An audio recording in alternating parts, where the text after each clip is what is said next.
Now that your stick has been fully formed and ready to go, the next and one of the final steps is to lay down fiberglass. I'm going to start by mixing your solution, either using a plastic solo cup or a glass container. I very highly recommend to use gloves.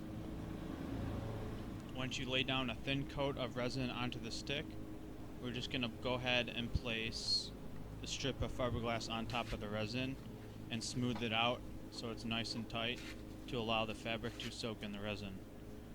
We're just simply using basic fiberglass techniques. There is absolutely no special or extra thing you have to do. It is just a basic fiberglass technique, as I just mentioned.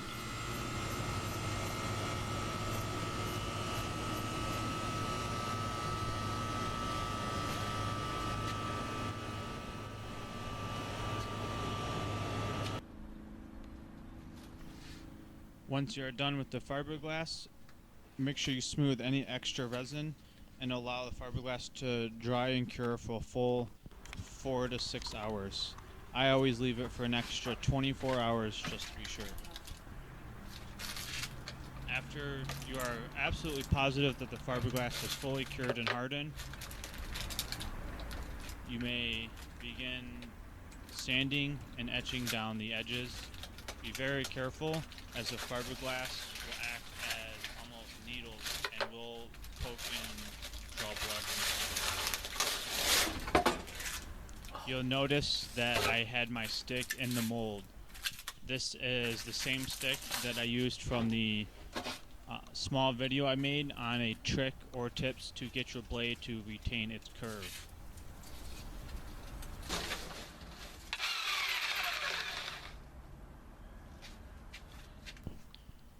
First, I use a jigsaw to cut away any extra fiberglass away from the stick. I have found using a jigsaw is the easiest and fastest way to remove the extra fiberglass. You can also use a good pair of scissors, though it is a little more time consuming and you do not get a clean cut.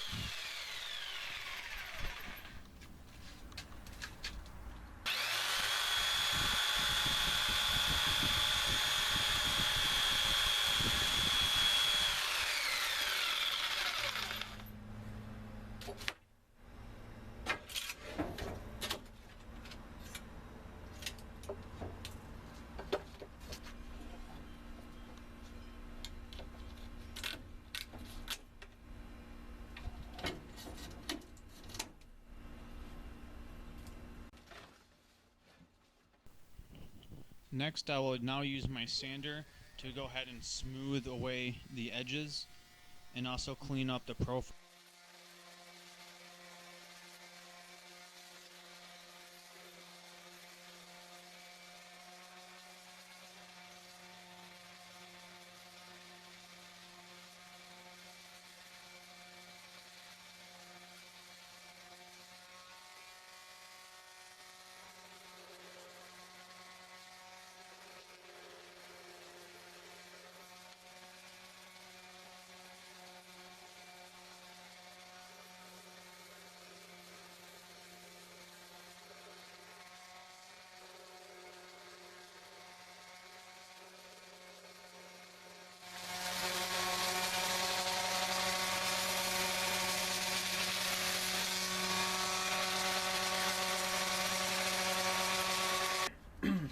Now I'm pretty much just sanding this down smooth using a 220 grit. And this is going to turn the fiberglass a milky white and be nice and smooth.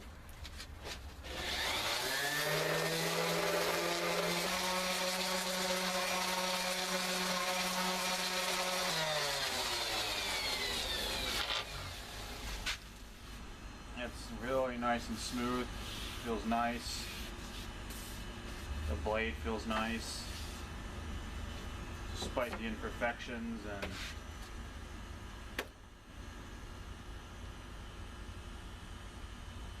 and we're ready to start put some paint on this bad boy. So that's it.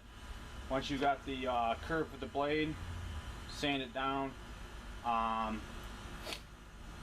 Fiberglass strip down the shaft on one side. Do the same thing on the other side. And then just totally encase the blade.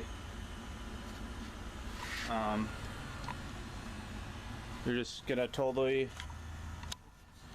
encase the blade in fiberglass. See, I kind of got that nice curve going. Turned out very good, very nice.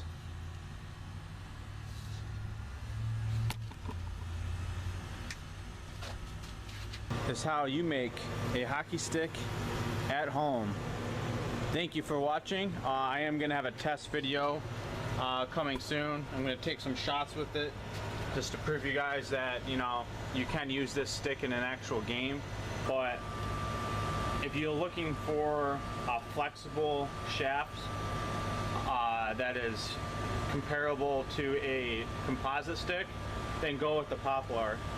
If you want a stiff shaft, just like, you know, a standard wood stick with the ABS blades, you know, there's no flex in them at all, then I would go with something like a birch for the shafts.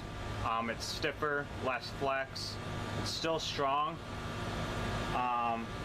but it is going to weigh a little bit more. That's why I went with the Poplar. This weighs just the same amount as a composite stick. It has the flex, and it lasts about the same time too. I mean, it's hard to tell how long a stick's gonna last because I've had sticks last for months, a year, and I've had a stick last for one game because, you know, somebody's accidentally or intentionally stomped on it with their skates. So, you know, just how it is. I've had the first stick that I made, you know, I still have it, never broke. I've broken a few sticks, but, you know, for an average price around $15 to make, that's not that big of a deal or an investment. And so this is the conclusion. After you know, fiberglass both sides, sand it. You don't have to sand it silky smooth if you don't want to. If you want to have that little fiberglass look, that's cool too. I kind of like it. You know, throw some paint on it, maybe a polyurethane sealer after the paint, and you're good to go. Throw some tape on it. So thanks for watching, and I'm gonna have a test video up soon.